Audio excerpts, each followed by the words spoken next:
For months now, I've been calling for the Prime Minister to step down, as it's in the best interests of our party and, more importantly, our country. Hello and welcome to the Citizenship Show. My name is Clinton. We are back in Patio Studio in downtown Parksville on a very historic day. We are recording this episode on December 17th.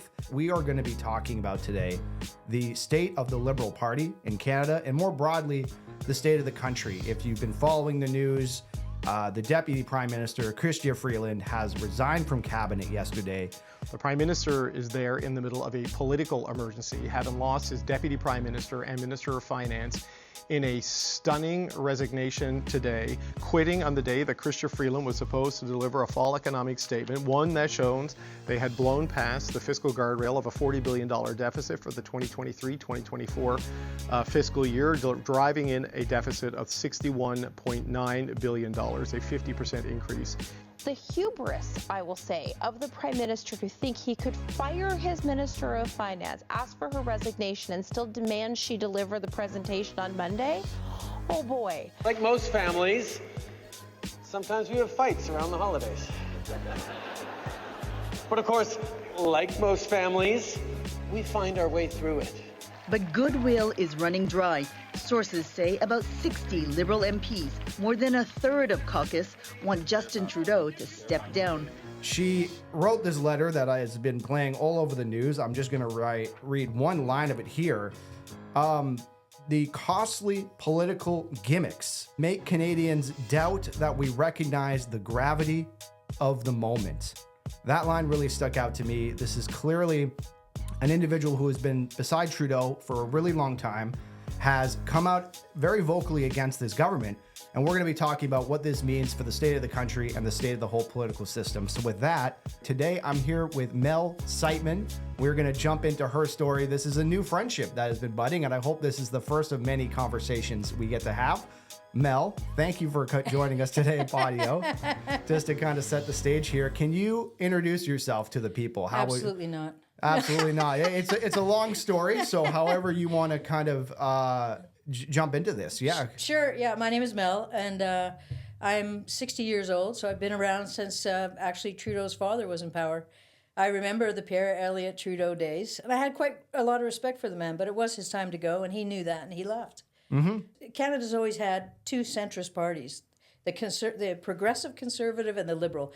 Pretty much the same parties, except the Progressive Conservative were seen as more fiscally responsible in some ways, but really take your pick. You know, the Liberal Party was a little more left, and the Progressive Conservative was slightly a little more right, but they were centrist parties. And the Progressive Conservative Party had a youth membership, and it ran just like the adult membership. So the youth membership was pretty smart, actually. And when Harper got into power, he got rid of that. For whatever reason, maybe he was afraid that it might destroy him. I don't know, but the youth are pretty crazy. So we had riding presidents, and we had elections, and we had national presidents, and et cetera, and it ran just the same way that the membership runs in the National Party for adults. So I actually did have the honor of working for Joe Clark when he ran for leadership against Brian Mulroney. I was there on the floor when it all happened and it all went down. And that was heartbreaking because the new Conservative Party was, came from the Wild Rose Party and Preston Manning's party. And the Reform and the whole party. Western element of it, yeah. And that was really quite far to the right. So you took a centrist Conservative Party and merged it with the far right. And that's why they've been struggling all these years to find common ground. Harper was the only one that could actually lead them that was somewhat centrist. I mean, in hindsight, he was a decent prime minister. I didn't vote for him, but I would take him over Poilievre anyway to Sunday. That whole time period, because I was born in 91, and I think one of the most interesting elections we've had in this country was 93, when you had the handoff between, I think it was 93, but the handoff between Mulroney and Kim Campbell. You had the Bloc, You had the Reform, and that whole, I don't know, eventually we're going to have to dive into that whole topic, but I'd love to bring it back to the Prime Minister, and I guess... God. Let's talk a little bit about Pierre Elliott Trudeau. I guess for those who kind of don't really know their history, and there are many kind of young ones out there who don't, how would you characterize Pierre and Justin? What makes them different individuals?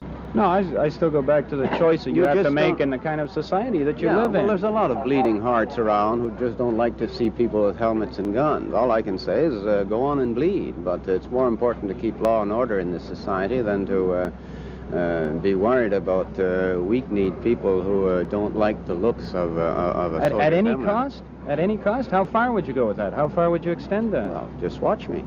The federal government has invoked the Emergencies Act. The Emergencies Act will be used to strengthen and support law enforcement agencies at all levels across the country. This is about keeping Canadians safe, protecting people's jobs, and restoring confidence in our institutions. There are complete opposites. Pierre Elliott Trudeau was a lawyer.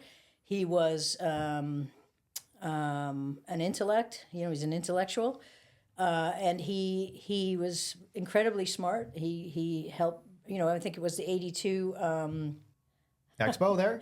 No.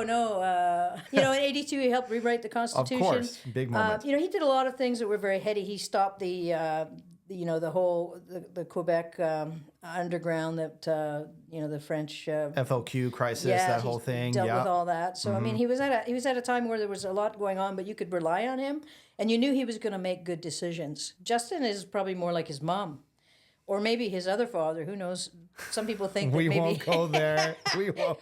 But he was more like his mom was. His mom was more, into the arts, and and that's certainly Justin. He probably had no right to ever be prime minister, but he's a damn good actor, and he's very good with people, and he's a great politician. But I wish that politicians aren't what we were going for today. That's for sure. So Chrystia Freeland, let's go there, because Chrystia Freeland is Justin Trudeau's most loyal subject. That $354 billion deficit from last year, 2020, 2021, actually is lower than what we forecast.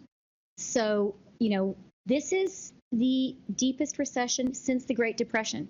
It has cost money to support Canadians and Canadian businesses to get through it, but we can afford it.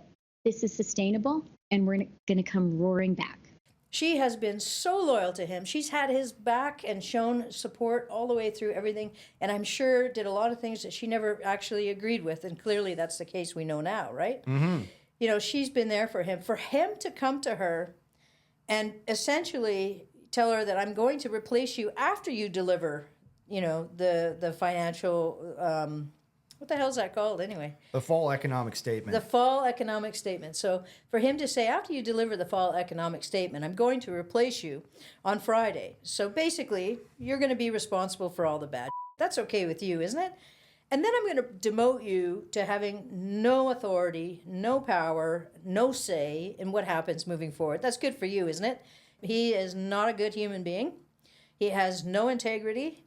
And he has no right leading this country, and he should step down. There's no question about that, but he's delusional. So I don't, they're going to force him to step down. There's now up to about 60 MPs that are calling for him to step down. I think over the Christmas holiday, more are going to join into that, because if they don't replace him, they will be obliterated.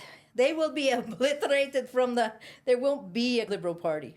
For sure. And for those of you who I guess are unaware of the kind of chain of command, the finance minister is kind of the right-hand person, the person who is in control of the budget and all of this stuff. And all of this controversy was surrounding the fall economic update that we had. But more importantly, too, and this is a piece I heard on CBC yesterday, it is very rare. We haven't had a prime minister in a long time tap a deputy prime minister, somebody who essentially is second in command. This is my wingman. Yeah. He didn't need to do that with Freeland, but he trusted her so much. She was, comes from working with Russia and, dealing with Putin. She dealt with Trump during the first administration, and she was also tasked to deal with Alberta. When Trudeau was too scared to go to Alberta, Freeland was tapped to deal with that. So she's kind of been in these very high-profile things, and to have your right-hand man throw her under the bus like this, yes. The media is upset, the people are upset, and it's just showing that this guy... talking about the feminist side of it, because we were messaging each other yesterday, and you said this is the 9th time that he's thrown one of these heroines under. So can we kind of go into the history of that, maybe talking about? Oh my God, yeah. I mean, well, the biggest one, of course, is Jody Wilson-Raybould. Jody Wilson-Raybould, I mean, what a class act. And for her to be our justice minister, how awesome is that? You've got somebody who is known as a truth speaker. She can only speak the truth. She's not going to play politics. She's not going to, do whatever it is that Trudeau wanted her to do. And he clearly wanted her to do something that was not, above board. His title is Prime Minister. He's still a minister, right? Yes. He is the Prime Minister. Good leadership, you're going to respect the people around you, let them run with it, and just steer them in the direction you want to go. Have those discussions and listen to them, and maybe change your mind if you're, people that work with you shoulder to shoulder don't agree. And if enough of them don't agree, you should listen to that. That's what a good leader will do. Justin Trudeau's the opposite. He has systematically removed all of the power, all the potential replacements for him from his cabinet and from his party. They're resigning left, right, and center. So Jody Wilson-Raybould, the way she was treated and ousted, and then Jane stepped up and she resigned as well, and they tried to run as independents. I actually had a sign for Jody Wilson-Raybould on my balcony in Vancouver when I was in Vancouver. I really wanted them to win as independents, but they didn't. And that's not the only ones. I mean, and I'm sorry, I don't know their names. I didn't bring notes in, but we're just last night there was another minister who had left for the same reasons, because she wasn't allowed to have an opinion, right? So here's this prime minister saying, let's bring in all these women, but let's not listen to them. You know what?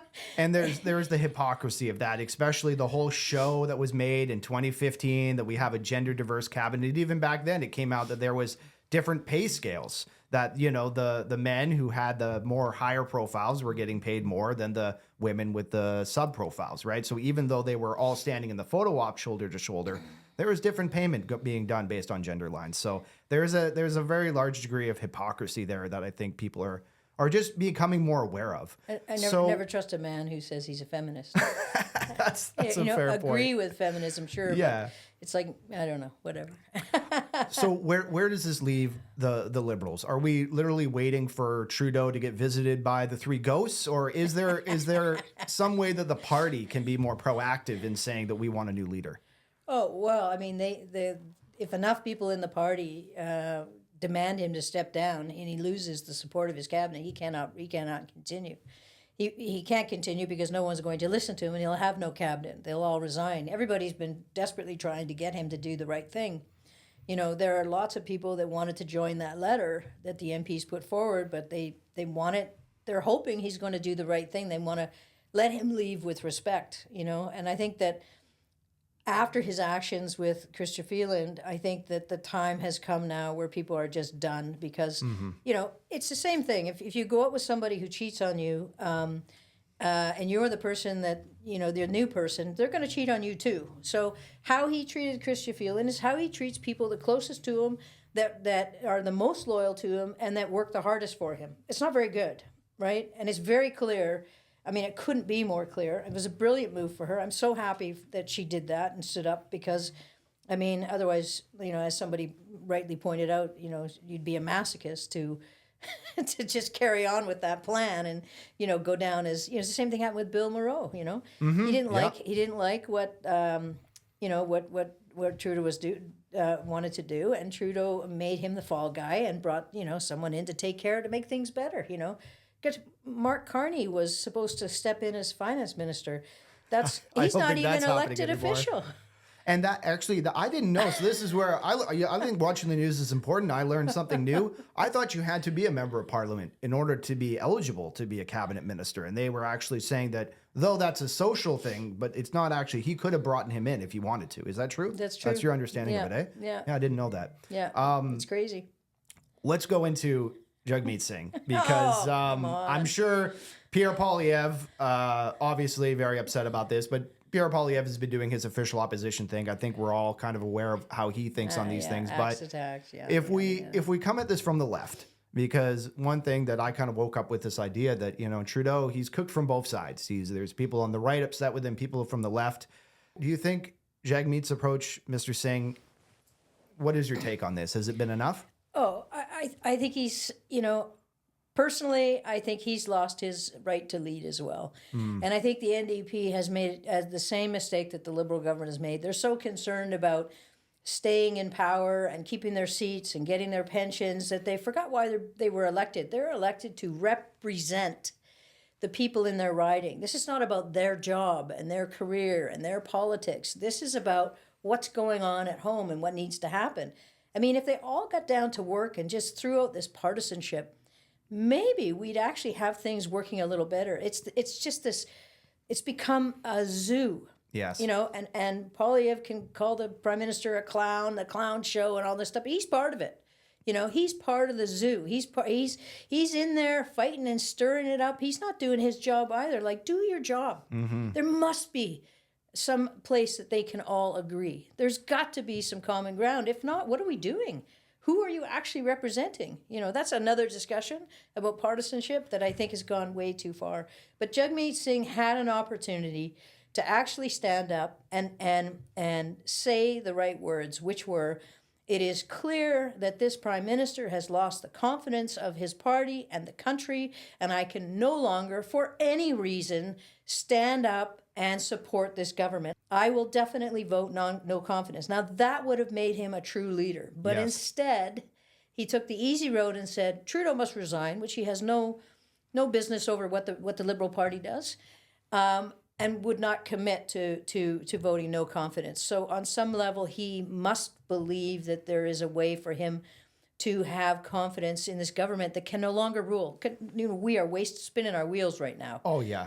They can't rule because they don't support their leader. Mm-hmm. And he's treated a ton of people this way. It's my hope, actually, when he does finally step away, that maybe some of these great people that left the party, like Bill Moreau and Jody Wilson and Jane Philpott, and all the other women that left and all the other men that left because of his poor leadership and dictatorship, will come back to the party and maybe revive it.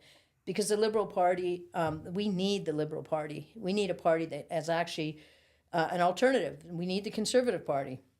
The NDP and the Liberals should just become one party. They may as well. They've gone so far to the left. Yeah. They've gone more to the left than the NDP. And that's the issue, that there is no real differentiation, I don't think, from the average person between the NDP and the Liberals. And my read on Jagmeet Singh is that he's so afraid of Poilievre. He doesn't want a Conservative majority, that he's willing to kind of carry on with Justin because he's the devil he knows versus the devil you don't know, right? So, and I think that just entrenches them more, even though the formal coalition is over. They are still very much the same party with the same values, and there's not enough differentiation there. I'd love to get your sense on this, getting a little bit into the constitutional weeds. I watched the swearing-in ceremony when you had the new guy, Dominic, you had Trudeau there, and you had the Governor General. And this guy was receiving his third cabinet post. So he's now the finance minister, he's the intergovernmental affairs, and I believe it was public safety was the third file that he's now over. You're now chair of the U.S.-Canada Committee. You're the Intergovernmental Affairs Minister. You're in charge of the border. You're in charge of all of public safety. You are also in charge now of the entire finance department. How do you propose to give all of these crucial files your full attention at such a critical time for Canada, especially facing these trade threats? So I guess I'll start early in the morning and work late at night, and probably won't take a lot of weekends off.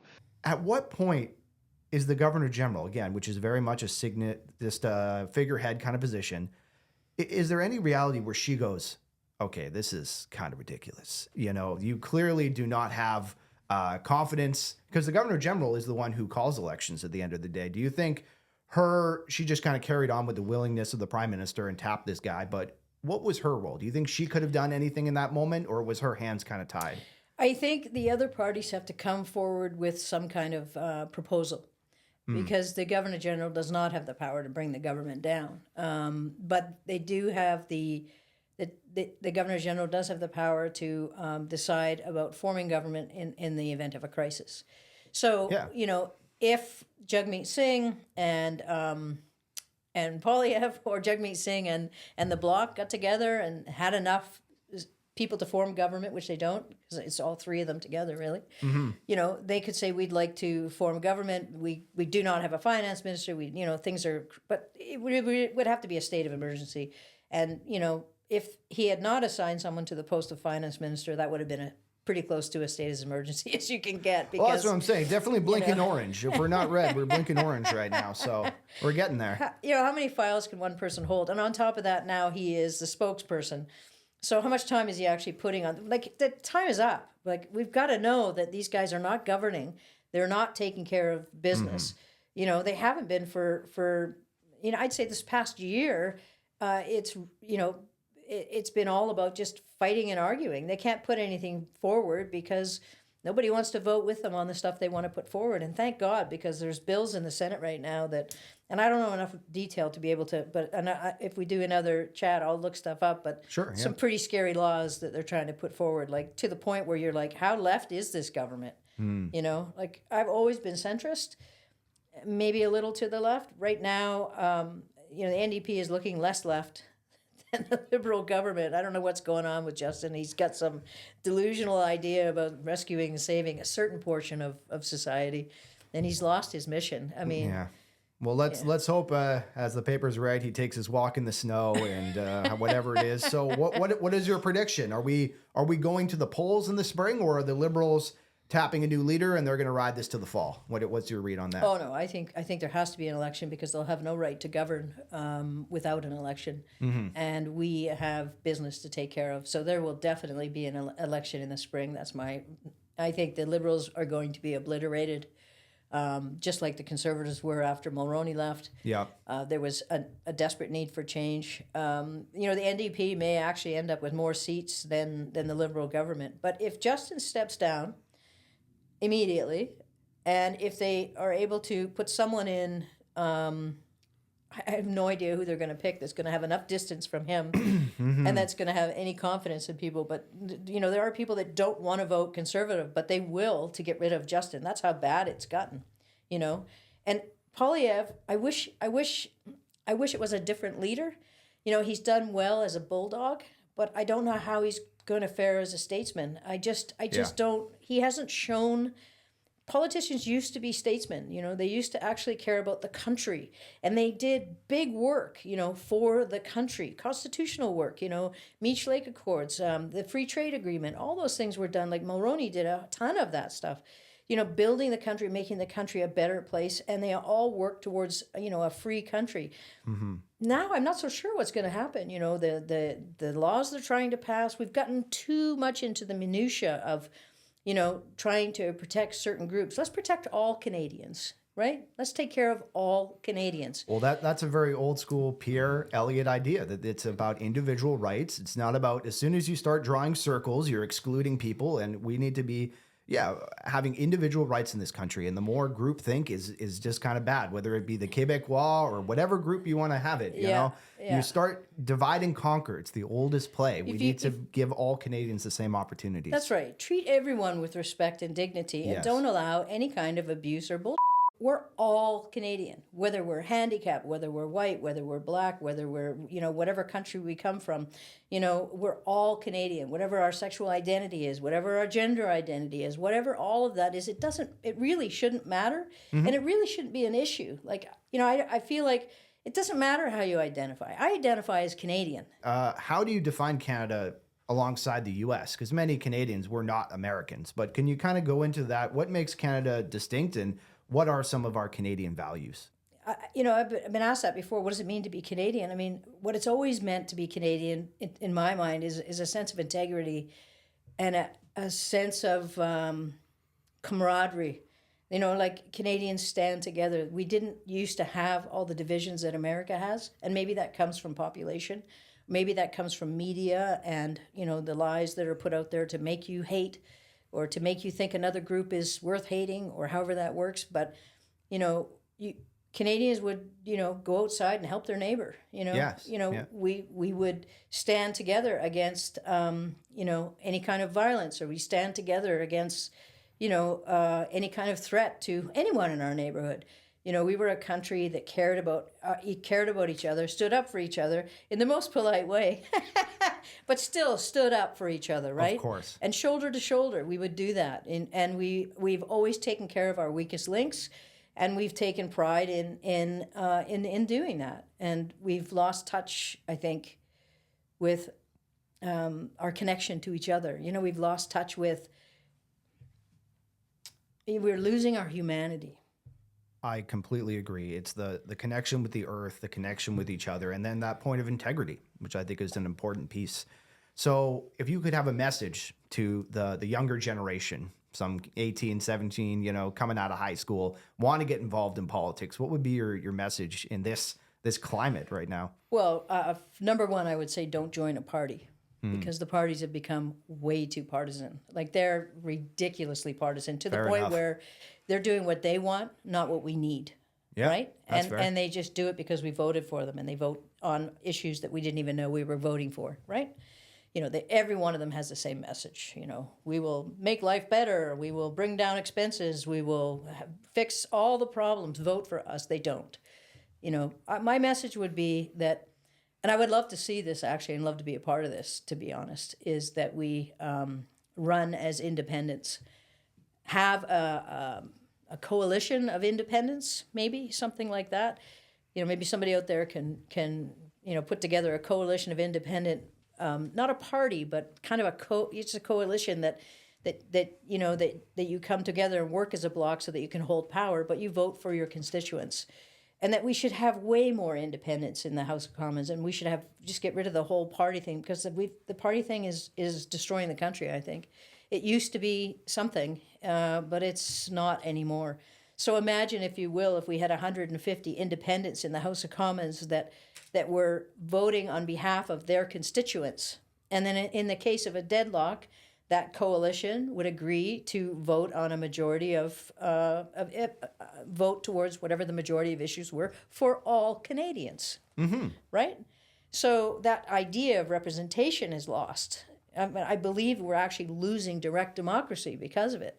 You know, we used to have someone who represented the people, lived in the riding, was connected to the people. Hey, there's Joe. Joe, listen, we got some issues with our horses over here. Come on in, let's fix this. You know, Joe would sit down and have a cup of coffee with you, and he'd go and he'd speak about those issues in his riding, right? I mean, members can't even stand up and speak now, especially if you're a backbencher. You have to put in like months in advance to stand up and have one little spiel. They have no power. Unless It's way they're in too cabinet. top down. Yeah, it's not from the bottom up anymore. And I definitely hear you on I like that whole idea of a coalition of independents. Let's do it. Let's all run as a coalition of independents and flood the market with independents.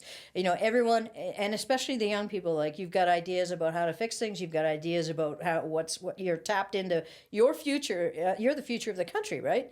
And so, you know, that's the voice that needs to be heard, not the voice of yesterday's politicians and the voice of yesterday's, you know, okay, boomer, you know, as they say. I'm a boomer, actually. Well, at the very end of it, but whatever, it doesn't matter. I'm Canadian, but a coalition of independents. It's about leveraging our young people, leveraging our seniors, and leveraging alternative voices, and not being so bombarded with the mainstream politics, allowing diversity of thought, diversity of regions. I love it. We have to cap it there. We've already been chatting for about 30 minutes, but thank you so much, Mel. You know, this is part of the new series that we're doing at Podio here called The Concerned Citizen. If you guys want to check out, I'll leave the email in the show notes down there. You can book a spot. We'd love to have you come and have these kind of conversations, because this is what we need, more face-to-face political discourse, all based around kind of Zen conversation. As you notice, this wasn't a huge debate, but I think, hopefully, you guys watching learned a little something from here. I do want to say again, thank you to Podio Studio, downtown Parksville, for hosting us. And yeah, is there any kind of final message you want to leave our people with as we go into 2025? Get involved. You know, get involved, because if we leave it to the politicians of today, we're hosed. Well, thank you, Mel. We really appreciate you coming by. All right, man. It's been a pleasure. Thank you guys so much, and have a beautiful new year. Cheers. That's your last podcast of the year? Come on.